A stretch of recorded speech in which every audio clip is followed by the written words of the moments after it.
Assalamualaikum warahmatullahi wabarakatuh. My name is Nur Alfi Soraya, student ID 251107. Here I will answer some question given by Mr. Ahmad Burhanuddin as the examiner on the comprehensive study program exam. The first question is, what is teacher?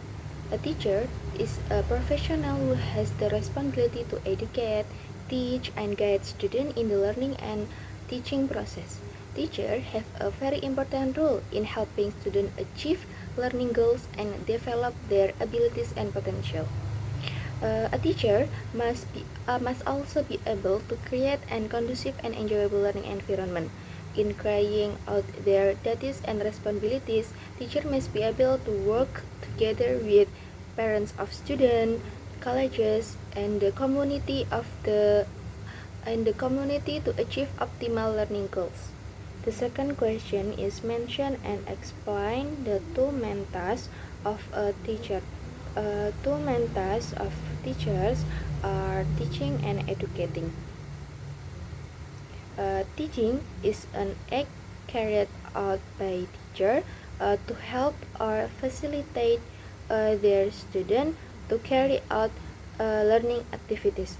The process is carried out by giving example to student or practicing certain skill or applying concept given to student, so they become appropriate skill used in everyday life.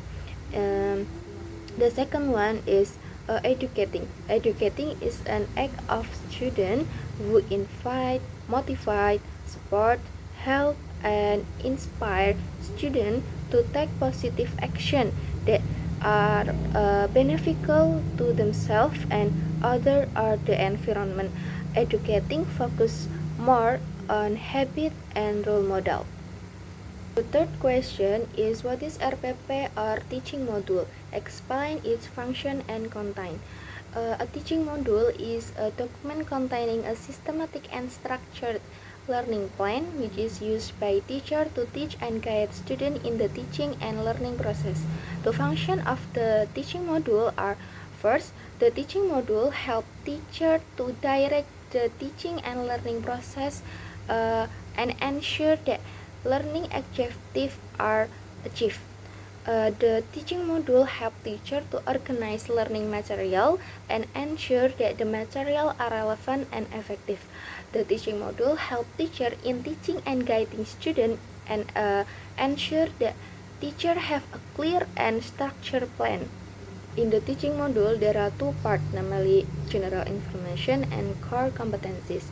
In general information, there are name of compiler, institution, past, class, semester, year of compilation, time allocation, initial competencies, profile of Pancasila student, target student, learning mode, learning model, learning method, learning media, and initial mapping result.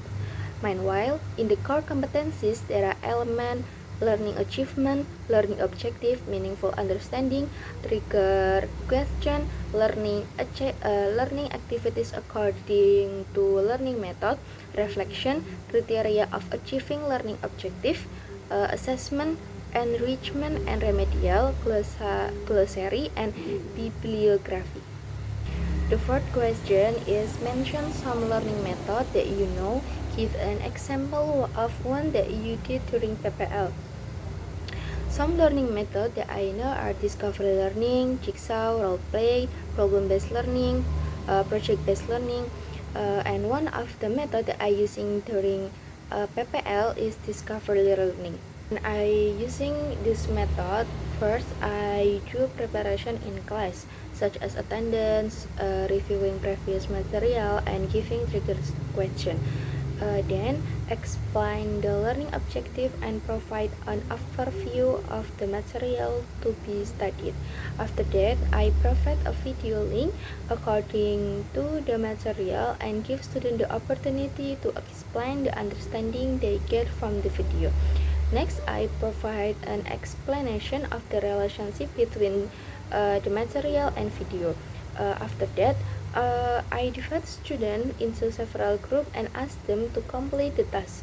Then representative from each group share their finding with other group. And finally, together with students, I draw conclusion from all the explanation of each group and re-emphasize the material on the day. The fifth question is mention and explain some evaluation method. Give example that you do during PPL. Some evaluation methods are as follow. First, written test. Written test as an evaluation method that use a written question to measure student abilities. For example, are multiple choice test and essay. The second one is oral test. Oral test is an evaluation method that use oral question to measure student abilities. For example, interview and presentation. The third is project assessment. Project assessment is an evaluation method that use project work on by students to measure their abilities. For example, as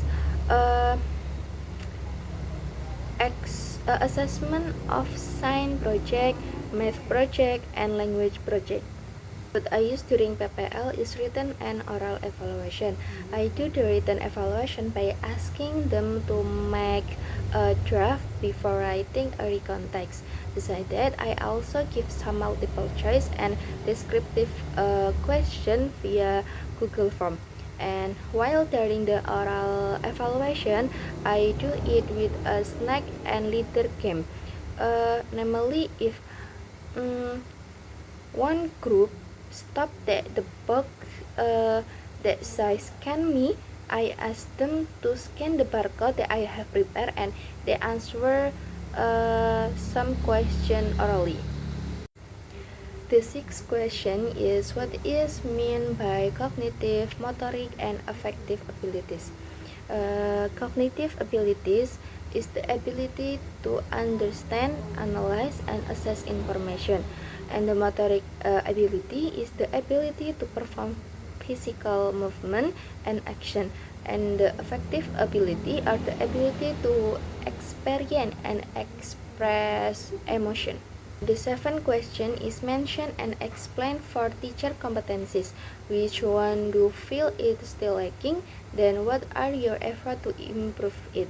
The four teacher competencies are pedagogical competence, personality competence, professional competence, and social competence. Pedagogical competence is the ability to educate and teach. The personality competence is the ability to have a good personality, and the professional competence is the ability to have the necessary knowledge and skill. And the social competence, the ability to interact and communicate with others. I still feel lacking in pedagogical competence. My effort to improve it are by watching videos or teaching practice, asking friends who are teachers, reading several articles about education and teaching. Okay, that's all from me. Thank you. Wassalamualaikum warahmatullahi wabarakatuh.